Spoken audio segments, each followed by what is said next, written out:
Salut à toi, bienvenue dans cette nouvelle vidéo. Aujourd'hui, on va parler dilemme, on va parler conflit intérieur et on analyse transactionnelle. On appelle ça une impasse de premier degré. Tu pourras voir comment ça se crée en toi une impasse grâce à Steven, un ami qui a aussi une chaîne YouTube basée sur la musculation. Et tu verras que ce qui arrive à Steven, je suis sûr que ça t'est déjà arrivé à toi aussi.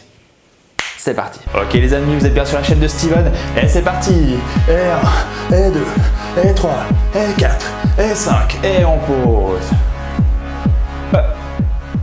C'est quoi ça? C'est quoi ce machin? Nom de Dieu, qui c'est qui m'a laissé ça? Pendant mon régime. Ok, arrêt sur image. Là maintenant, ce qui se passe dans Steven, il va avoir plusieurs messages contradictoires. Donc petit refresh, les 3 états du moi, le parent, l'adulte et l'enfant. Bien entendu, si tu n'as pas vu mes vidéos sur les états du moi, je te laisse aller les voir. L'état parent est créé par rapport aux modèles parentaux. Donc que ce soit les parents, des éducateurs, des professeurs, il va régir tout ce qui est normes, tout ce qui est valeurs, ce qui est juste, ce qui est mal, ce qui est bien, ce qui est faux, etc. L'état adulte est connecté à l'ici et maintenant. C'est une sorte d'ordinateur qui prend les décisions en écoutant son parent et en écoutant son enfant. Il va prendre pleine connaissance de tout ce qu'il peut savoir et il prendra sa décision après. Et l'état enfant représente comment tu réagissais quand tu étais enfant. Le côté spontané, le côté plutôt soumis, le côté plutôt rebelle. C'est tout ce qui va englober cet état enfant. Et ce qui nous intéresse maintenant, c'est que Steven reçoit d'un côté des messages de son état parent et des messages de son état enfant. Ce qui fait qu'il se retrouve devant ce gâteau et qu'il ne sait pas quoi faire. Il est dans un dilemme, il est dans une impasse de premier degré. Alors Steven, au final, il est là et il va écouter un petit peu qu'est-ce qu'auraient dit ses parents, comment ils représentent son état parental dans cette décision. Tu dois te tenir à ce que tu as dit, Steven. C'est pas comme ça qu'on t'a élevé, Steven. Oh non, c'est pas comme ça.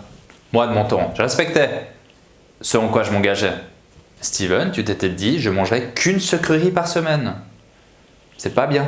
Ensuite, il a aussi son enfant qui va parler. Et lui, il dit ça. Il a l'air trop bon ce gâteau. Comme ils sont bons en plus. C'est pas le même que faisait grand-maman? Que elle faisait grand-maman qu'on n'était pas bien, puis chaque fois, on était tellement contents après l'avoir mangé. Mais oui, on dirait le même gâteau. Ouais, puis t'as le droit de manger un gâteau, quoi. Alors maintenant, Steven, il va se dire, mais que faire? Que faire, Axel? Quelle décision prendre? Eh ben, la réponse va peut-être te surprendre, mais au final, qu'il mange ce gâteau ou qu'il ne le mange pas, ça a très peu d'importance.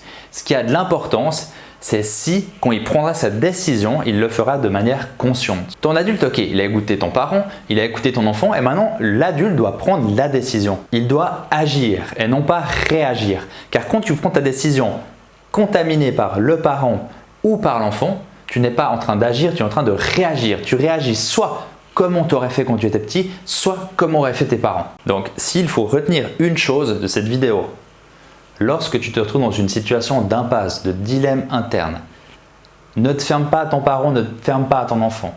N'écoute pas uniquement ton parent, ni uniquement ton enfant.